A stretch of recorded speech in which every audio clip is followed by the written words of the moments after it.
On the afternoon of February 25, 2022, a team of commercial divers was carrying out maintenance beneath Berth 6 at Paria Fuels Terminal in Pointe-à-Pierre, Trinidad. The pipeline they were working on ran for roughly 1,200 feet between two sections of the terminal. At Berth 6, its open end rose from the seabed into an underwater work habitat. The habitat was a metal chamber about 8 feet across. Compressed air forced the seawater below the working platform, allowing the divers to remove part of their equipment and use tools in a dry space beneath the surface. 5 men were working in and around the chamber: Christopher Boodram, Kazim Ali Jr., Fyzal Kurban, Rishi Nagassar, and Yusuf Henry. All of them worked for Land and Marine Contracting Services, the company hired to repair the line. Their next task was to remove an inflatable plug that had been placed inside the 30-inch pipe during earlier work. Kazim Ali swam down carrying a wrench. A GoPro attached to his equipment recorded him entering the habitat and passing the tool to the others. The plug separated the pressurized habitat from the interior of the pipeline. The line had been largely drained of oil weeks earlier, leaving the pressure inside it much lower than in the habitat.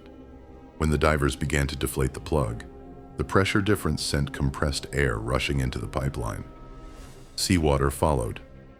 Everything happened in an instant.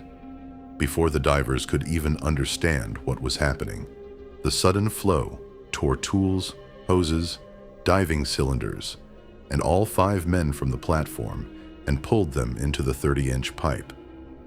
Boodram later described being thrown through the pipe at a speed he could not judge. He did not remember the moment he entered it. Once he was inside, the only thing he could do was cover his head. He could not see the walls, but he felt his body striking them. Loose equipment moved through the pipe around him. Oil coated his face, burned his eyes whenever he tried to open them, and ran into his mouth and throat. He held his breath until his lungs began forcing him to inhale. His ears were ringing. His body was being hit from different directions, and there was no way to know how much farther the current would carry him. He thought he would die before the flow stopped. Eventually, the current began to weaken. The men were carried more slowly until they came to rest in a section of the pipeline where its uneven path had trapped a pocket of air above the water. For several moments, the men could only try to catch their breath.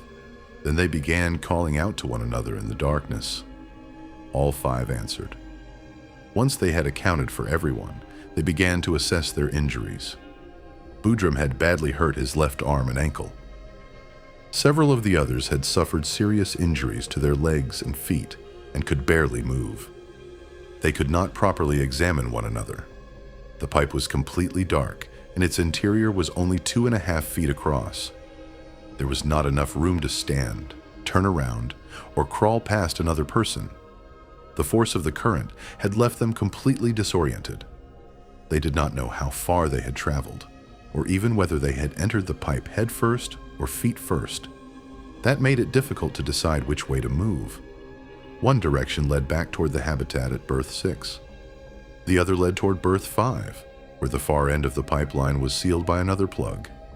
If they chose incorrectly, they could travel hundreds of feet only to reach a blocked riser with nowhere to surface. After discussing what each of them remembered, they chose a direction and began moving together. Since no one could pass another person inside the pipe, they formed a chain.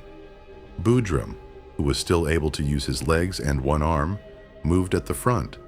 The men behind him pushed one another forward and helped those who were more seriously injured. The inside of the pipeline was coated with oil and sludge. Their hands slipped against the metal, while their shoulders, knees, and backs scraped along its curved surface. In those conditions, the group could move only very slowly.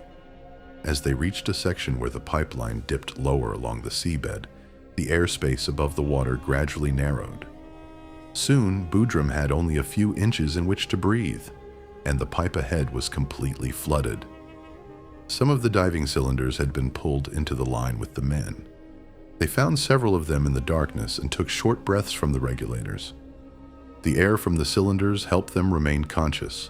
and think clearly. But there was not enough to take all 5 injured men through the flooded sections ahead.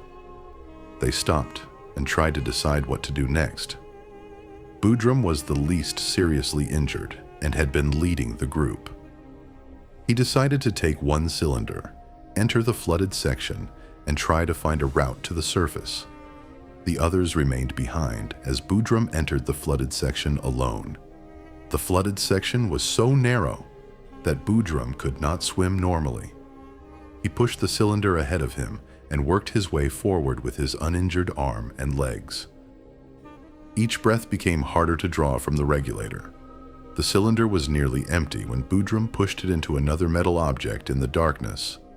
Reaching forward, he realized it was a second diving cylinder. He found the regulator, but the mouthpiece was missing. He pressed the regulator against his lips and managed to draw air from it, swallowing oil and sludge in the process. He continued until the pipe rose into another air pocket. Boodram later said that Fyzal Kurban caught up with him there, carrying another cylinder. Kurban was injured and exhausted and asked him to wait, but Boodram said they had already been inside too long. The other men were still behind them, and no one on the surface knew they were alive. Kurban stayed in the air pocket to recover while Boodram took a cylinder and entered the next flooded section alone.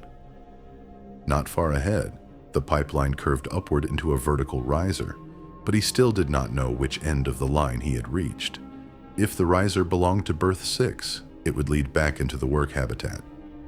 If it belonged to berth 5, the top would be blocked by another plug. His cylinder was almost empty. He began climbing. He had chosen the right direction. Boodram broke the surface inside the empty habitat at berth 6. After nearly 3 hours inside the pipeline, Boodram was so exhausted that he could not pull himself onto the platform, even though its edge was only inches above the water.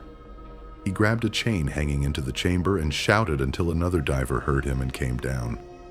Until Boodram was brought to the surface, many people at the terminal believed the men had drowned soon after being pulled into the pipeline. Covered in oil, injured and barely able to move, Boodram told them that the other 4 divers had survived and were still inside. He explained where he had left them before being taken away for treatment. Divers descended to the pipeline and struck its outer wall. They later reported hearing knocks from inside, indicating that at least some of the trapped men were still alive and conscious. Several experienced divers began preparing to enter through the habitat. Some had worked with the trapped men and understood the equipment and layout of the pipeline. Paria did not authorize them to go in.